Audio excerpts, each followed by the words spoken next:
Decisions लेते हो अपनी लाइफ में या अपने करियर के बारे में, देखो आजकल की जो लाइफ है ना वो करियर से अलग बिल्कुल भी नहीं है। पहले का ज़माना था जब हम शायद सिर्फ करियर के बारे में ही सोचा करते थे, तब हम ये बोलते थे कि नहीं, करियर जो है वो लाइफ से एकदम अलग है।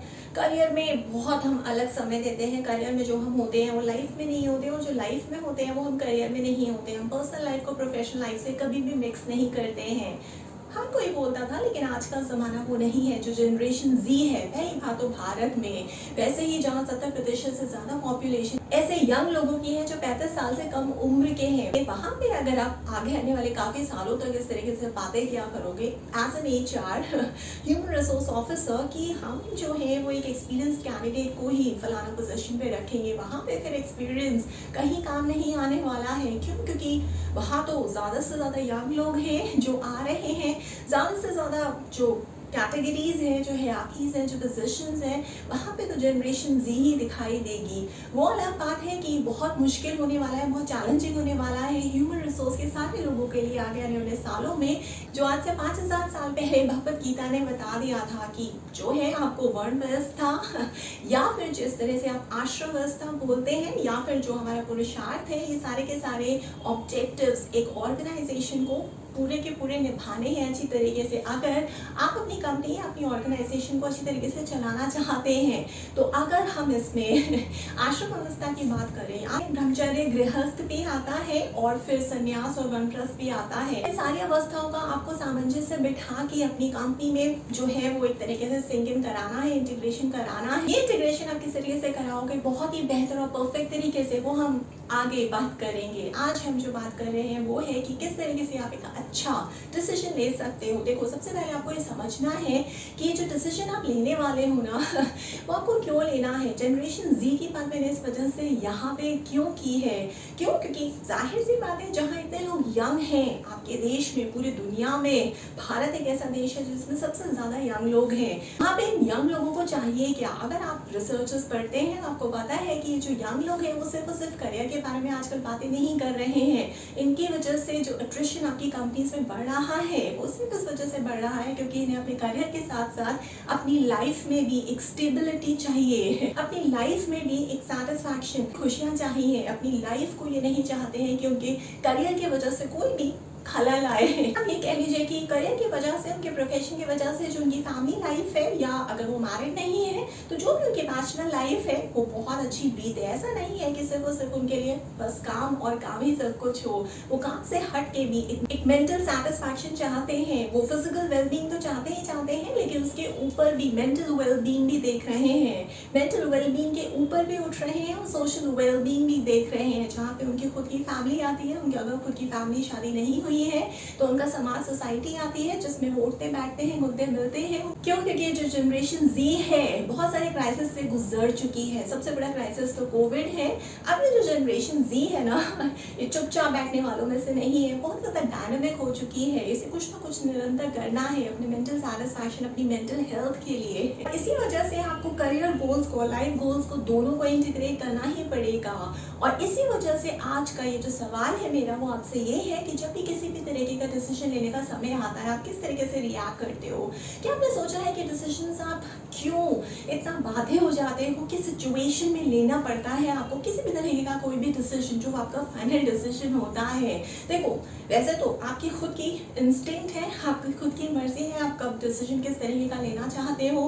कभी कभार तो आप किसी भी डिसीजन को बहुत बहुत बहुत टाल देते हो, और एक ऐसा समय आता है जहाँ फिर कुछ खुद ही नहीं कर पाते हो। वो डिसीजन खुद ही अपने आप ही ऑटोमेटिकली बन जाता है, जिसको वो लेना होता है वो आपके बिहाफ पे भी ले लेता है। तो ऐसे कंडीशन क्यों लाते हो? मैंने आपको पहले ही बताया, अगर आप कंफ्यूज्ड हो तो आपको क्या करना है, ज़्यादा से ज़्यादा गायत्री मंत्र पढ़ना है, ज़्यादा से ज़्यादा सत्वा अपने आप में बढ़ाना है, ताकि आप उस स्टेट ऑफ माइंड में पहुँचो कि अपने फैसले खुद ले सको, अपनी स्ट्रेंथ को खुद पहचान सको। आपके लिए सबसे अच्छा क्या है वो खुद समझ सको, बिना किसी के हेल्प के, बिना किसी मेंटोर के। सबसे पहले वो सिचुएशन को समझते हैं जहाँ पे आपको बाध्य होना पड़ रहा है डिसीजन लेने के लिए। प्रॉब्लम कहाँ है? प्रॉब्लम या इशू वही है जो आपको समझना है। या तो आप करियर से हैप्पी नहीं है, या फिर आप अपनी जिस तरह से लाइफ या ज़िंदगी बिता रहे हैं वहाँ पे आप खुश नहीं हैं, या तो ज़्यादा आपको काम ऑफिस में करना पड़ता है, इस वजह से जो आपकी पर्सनल लाइफ है वो बिल्कुल और बिल्कुल ज़ीरो हो चुकी है, या फिर जो आपकी पर्सनल लाइफ है उसमें कुछ गड़बड़ चल रहा है जिसकी वजह से आप प्रोफेशनली अपने आप को जो है वो अडॉप्ट नहीं कर पा रहे हैं, और ऑफिस से भी आपको इतना सपोर्ट नहीं मिल रहा है, और अगर सपोर्ट मिल भी रहा है तो उससे ज़्यादा की इच्छा आप रखते हैं, क्योंकि उस सपोर्ट से वो होना ना होना बराबर ही है। तो इस कंडीशन में आपको ये समझना है कि क्या कितना डेविएशन है मेरे इस सिचुएशन से और एक्चुअल सिचुएशन के बीच में। एक्चुअल सिचुएशन मतलब जिस तरीके की लाइफ आप डिज़ायर करते हैं, यानी कि जो आपको चाहिए, ऐसी ज़िंदगी मुझे चाहिए, ऐसा करियर मुझे चाहिए, ताकि मैं इस करियर में रह के भी अपनी ज़िंदगी को इस तरीके से जी सकूँ। मैं इस ज़िंदगी को इस तरीके से तभी जी पाऊँगा जब मेरा करियर ऐसा होगा, या वाइस वर्सा। तो जब आपने देख लिया कि मुझे ऐसा लाइफ गोल चाहिए, ऐसा मुझे करियर गोल चाहिए, और उससे अभी फ़िलहाल जिस सिचुएशन में मैं अटक गया हूँ, जहाँ मुझे इतनी ज़्यादा परेशानी हो रही है, रह रह के मैं फ्रस्ट्रेट हो जाता हूँ, रह रह के जो है वो मुझे ऐसा लगता है कि शायद मैं कुछ भी करने के लायक नहीं हो रही है, कि मुझे ऐसा कुछ लगता है कि शायद मैं बहुत खाली हूँ, मैं शायद इतना कामयाब आज नहीं हूँ। जब मैं औरों को अपने मुकाबले देखता हूँ जो मुझसे ज़्यादा कामयाब है, लेकिन मुझसे कम मेहनत में, मुझसे कम समय में, ऐसा क्यों हो रहा है? वो क्यों खुश है, मैं क्यों खुश नहीं हूँ? जिस तरीके की ज़िंदगी, जिस तरीके का करियर मैंने कभी सोचा था, क्या आज मैं वही कर रहा हूँ? तो यहाँ से आपको प्रॉब्लम और ज़्यादा आइडेंटिफाई हो जाएगी। बस और बस यहीं से आप अपनी प्रॉब्लम को और इशू को फिगर आउट कर लोगे, और ये भी पता लगा पाओगे कि जिस तरीके का लाइफ गोल आप चाहते हो और जिस तरीके का जॉब आप चाहते हो, अगर आपने कभी पहले नहीं भी सोचा है तो आप सोचो कि ये प्रॉब्लम्स जो हो रही है ना, जिस वजह से आप खुश नहीं हैं, बहुत बहुत ज़्यादा गुस्सा करने लगे हैं, दूसरों के साथ आपको बैठना शायद अच्छा नहीं लगता है, सिर्फ और सिर्फ अकेले रहना अच्छा लगता है, बहुत ज़्यादा सिक्लूडेड लाइफ जी रहे हैं, कोई सोशल सर्कल ही नहीं रह गया है, शायद आपको इतना अपने ऊपर कॉन्फिडेंस भी नहीं रहा, आपकी वो जो पर्सनैलिटी थी ना, जो पहले शायद एक्सट्रोवर्ट थी या बहुत ज़्यादा खुश रहा करते थे, अब वो बहुत ज़्यादा इंट्रोवर्ट हो गई है, और हम ये कह सकते हैं कि आप खुश भी नहीं हैं अपनी ज़िंदगी में। तो इस वजह से जो है वो आपके पेरेंट्स भी खुश नहीं है, इस वजह से शायद अगर आप मैरिड हैं तो आपकी खुद की फैमिली भी खुश नहीं है। देखो, अब बात यहाँ पे ये समझने की है, जैसे कि आपको पता चला कि मैं तो ऐसी ज़िंदगी ज़्यादा दिन तक नहीं जी सकता, क्योंकि जो भी चीज़ आप पे फोर्स्ड होती है ना, आप उसे ज़्यादा दिनों तक नहीं निभा पाते हो, चाहे वो कुछ भी हो, चाहे कोई रिश्ता हो, चाहे कोई ऐसी करियर चॉइस या कोई ऐसी लाइफ चॉइस हो जो आप नहीं करना चाहते थे, वो फिर आपको घुटन महसूस कराती रहती है, रह रह के आप और ज़्यादा फ्रस्ट्रेट होते जाते हो, आपके जो इमोशंस है फिर मैनेज करना बहुत मुश्किल हो जाता है, और हर दिन आपको ऐसा लगता है कि इसमें तो कुछ मज़ा ही नहीं है, मैं ये जो कर रहा हूँ बहुत ज़्यादा बोरिंग है, और फिर ऐसी चीज़ों से आप बहुत जल्दी ऊब भी जाते हो। तो जहाँ आपको ऐसा लगने लगे, समझ लो अब समय आ गया है आपको सही करियर चॉइस और सही लाइफ गोल को चूज़ करने का। बस आपको यहाँ बैठना है, प्रॉब्लम आइडेंटिफाई हो गई कि ये सब तो मुझे कभी चाहिए ही नहीं था, ये सब मेरे साथ हो रहा है, मैं कुछ भी हासिल नहीं कर पा रहा हूँ, तो यहाँ से मुझे क्या हासिल करना है? ओके, मेरे लाइफ का गोल फिर यहाँ से ये निकल के आता है, इस पूरी की पूरी एनालिसिस से, इस सिचुएशन से, जिस सिचुएशन में आज मैं फंस चुका हूँ और मुझे अपनी मदद खुद ही करनी है। यहाँ से फिर मुझे करियर गोल ये समझ में आता है जो मेरे लिए सबसे ज़्यादा ऐप्ट है। आपको सारी की सारी इन्फॉर्मेशन, जितनी ज़्यादा आप इन्फॉर्मेशन लोगों से बातचीत करके जो उस प्रोफेशन में हैं या जिस तरीके की लाइफ आप चाहते हैं, ऐसी लाइफ कुछ लोग बिता रहे हैं या फिर रिसर्चेस आपके पास अवेलेबल हैं अलग अलग प्लेटफॉर्म्स पे, उनको पढ़ के ज़्यादा से ज़्यादा इन्फॉर्मेशन इकट्ठी करिए और फिर देखिए कि कहाँ पे किस तरीके के डिविएशंस आ रहे हैं। जिस तरीके की लाइफ गोल या जिस तरीके का करियर गोल आप चाहते हैं अपने लिए और अभी जो करंट लाइफ और करियर गोल आपका है उससे प्रेजेंट और फ्यूचर में कितने डिविएशंस हैं, आप अभी कहाँ हो, आपको कहाँ जाना है फ्यूचर में। अब बात आती है, सारी इन्फॉर्मेशन आपने अपने जानकारों से या रिसर्चर से कलेक्ट कर ली कि ठीक है, अब मैंने डिसाइड किया है कि ये जो मैं कर रहा हूँ इससे तो मैं खुश नहीं हूँ, अब मुझे MBA करना है, मुझे मैनेजर बनना है। क्यों? क्योंकि मुझे यही करियर गोल अपने लिए सबसे अच्छा लगता है। मुझे मैनेजमेंट बहुत मज़ा आता है करने में और समझने में और सीखने में, और जब मैं वो करता हूँ तो मैं अंदर से बहुत खुश होता हूँ। मुझे लगता ही नहीं है कि मैं काम करता हूँ, और अगर मुझे मौका मिले तो ये चीज़ मैं फ्री में भी कर सकता हूँ, बिना पैसे के कर सकता हूँ, ज़िंदगी भर के लिए कर सकता हूँ। और अगर मैं मैनेजर बन जाता हूँ तो मैंने देखा है, मेरा एक दोस्त वो भी मैनेजर है, उसका जो लाइफ है ना बहुत सेटल्ड है। मैं मैनेजर के बाद जो है वो एक बिजनेस हेड बनना चाहता हूँ, और फिर अगर मैं बिजनेस हेड बनूंगा तो उस हिसाब से मैं अपनी लाइफ को इस तरीके से सेटल कर सकता हूँ। तो मेरा ये जो मैंने गोल आइडेंटिफाई किया है इस प्रॉब्लम से कि मुझे MBA करना है, फिर मुझे मैनेजर बनना है, जो मेरी लाइफ गोल में भी एकदम सेट है। मैंने बस यहाँ पे और ज़्यादा उसको सोचा, डिज़ायर किया उसके बारे में, और ज़्यादा एंड जो है उसको देखना शुरू कर दिया, एक्सपीरियंस करना शुरू कर दिया कि अगर मैं MBA करता हूँ, मैनेजर बन जाता हूँ, तो जिस तरीके से करियर से मुझे जो एक्सपेक्टेशंस हैं वो फुलफिल हो जाएंगे, जो मैं अपनी ज़िंदगी से अपने लाइफ गोल से चाहता हूँ वो भी मैं फुलफिल कर लूँगा। उसके रीजंस ये हैं, ये जब आपने डिज़ायर अपने दिमाग में एक इमेज बना के एक्सपीरियंस करना शुरू कर दिया, बस वहीं से आपको कुछ कंडीशंस को चॉक आउट करना है कि अब मैं MBA कैसे करूँ, कहाँ से करूँ, क्या क्या कंडीशंस होने वाली है। मेरे पास सिर्फ और सिर्फ 2 साल है, मुझे अपनी सेफ्टी का भी ध्यान रखना है, क्योंकि MBA करने से पहले, मैनेजर बनने से पहले मेरे पास जॉब नहीं है। तो जाहिर सी बात है, अगर मैं शादीशुदा हूँ तो मुझे अपने फैमिली को भी सपोर्ट करना है। उसी पैसे से, जिस जॉब से मैं आज कमा रहा हूँ, उसी से मुझे फैमिली सपोर्ट करनी है, उसी से मुझे पेरेंट्स सपोर्ट करनी है, उसी से मुझे अपनी पढ़ाई की भी फीस निकालनी है। तो ये चीज़ मैं सिर्फ 2 और 2 साल तक कर सकता हूँ। ठीक है, 2 साल होते हैं, मैं कर लूँगा।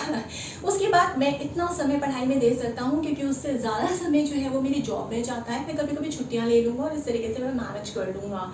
ठीक है, मैं जो इसकी फ़ी है, देखो जो MBA प्रोग्राम्स हैं वो अलग अलग कॉलेजेस में, अलग अलग प्रीमियर यूनिवर्सिटीज़ में होते हैं, कुछ एग्जीक्यूटिव प्रोग्राम्स में होते हैं। अगर आपके पास पास्ट एक्सपीरियंस है तो उस बेसिस पे आप छोटे समय के MBA प्रोग्राम्स, एग्जीक्यूटिव प्रोग्राम्स भी कर सकते हो।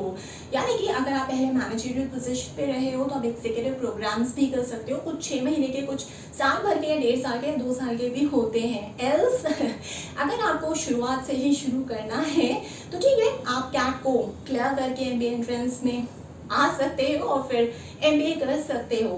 तो ठीक है, आपने यहाँ से डिसाइड किया, इतने कॉलेजेस जो हैं वो MBA कराते हैं, लेकिन हर कॉलेज की जो फ़ी है वो अलग अलग है। अब आपके बजट में कौन सी फ़ी बैठती है आपको वो देखना है।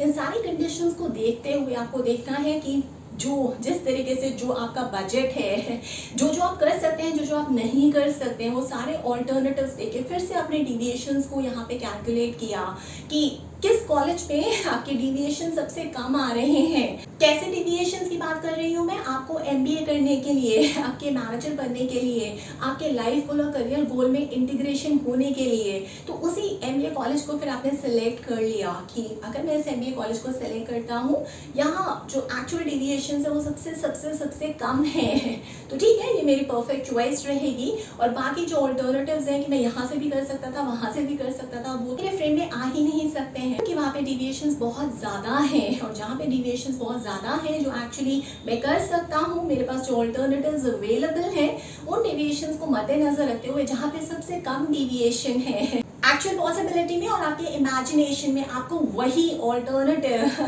आपको वही चॉइस जो है वो आगे जाके चूज करनी है, और वही डिसीजन जो है वो आपके लिए सबसे ज़्यादा बेस्ट डिसीजन होगा।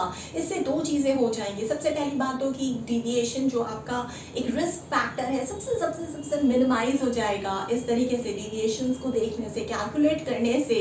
दूसरी बात जो होगी सबसे बढ़िया वो ये होगी कि इस तरीके से जो आप अपने लाइफ का गोल डिसाइड करोगे और जो अपने करियर का गोल डिसाइड करोगे वो सबसे बेहतर होगा आपके लिए, उसमें कोई शक की तो गुंजाइश ही नहीं है। और हाँ, सबसे बड़ी बात यहाँ पे ये याद रखना कि जो भी आपका लाइफ और करियर का गोल बन रहा है उसको आपको बीच में फ्रीज करना पड़ेगा। फ्रीज करने से मेरा ये मतलब है कि वो जो है वो एवर चेंजिंग नहीं हो सकता। ये ना हो कि ठीक है 6 महीने तक आपने सोचा कि मुझे MBA करके मैनेजर बनना है, उसके बाद आपने सोचा कि नहीं, अब मैं MBA और करके और मैनेजर बन के मुझे कोई फ़ायदा नहीं है, मैं शायद अगर टीचर बन जाऊँ तो वो मेरे लिए ज़्यादा बेहतर ऑप्शन रहेगा। वहाँ शायद मैं ज़्यादा अच्छी ज़िंदगी बिता सकता हूँ, ज़्यादा समय होगा, जल्दी मैं घर आ जाऊँगा और मैं अपनी फैमिली को ज़्यादा समय दे पाऊँगा, और फिर वहाँ पे जो लाइफ होगी वो एक सुकून की लाइफ होगी। तो मुझे अपना लाइफ गोल भी तो देखना इतना है ना, शायद मैनेजमेंट में तो उतना मेरे को शायद सुकून नहीं होगा। मैं अपने लाइफ गोल को जहाँ पे मैं वो भी करना चाहता हूँ, जो शायद मेरी हॉबी है। आज मैं थोड़ा बहुत अपने बच्चों को भी समय देना चाहता हूँ, अपनी वाइफ को भी देना चाहता हूँ, वो इतना नहीं कर पाऊँगा। तो इस तरीके से आपको रह के अपने करियर और लाइफ गोल्स चेंज नहीं करने हैं। जैसे ही आपको आइडेंटिफाई होगा प्रॉब्लम से कि आपका एग्जैक्टली जिस तरीके से आप लाइफ जीना चाहते हैं, जिस तरीके से आप अपना करियर जीना चाहते हैं, वो किस तरीके का करियर, किस तरीके की लाइफ होनी चाहिए, वहीं से आपको पता चलेगा कि इस तरीके की लाइफ, इस तरीके का करियर किस किस जगहों पे पॉसिबल है, किस किस तरीके के प्रोफेशंस में पॉसिबल है। फिर आप वैसे वैसे प्रोफेशंस के बारे में पढ़ना शुरू करोगे, रिसर्च करोगे, आपको ऑटोमेटिकली अपने जवाब मिलते चले जाएंगे बिना किसी मेंटोर के। इसी को कहते हैं इंटेलिजेंट डिसीजन मेकिंग।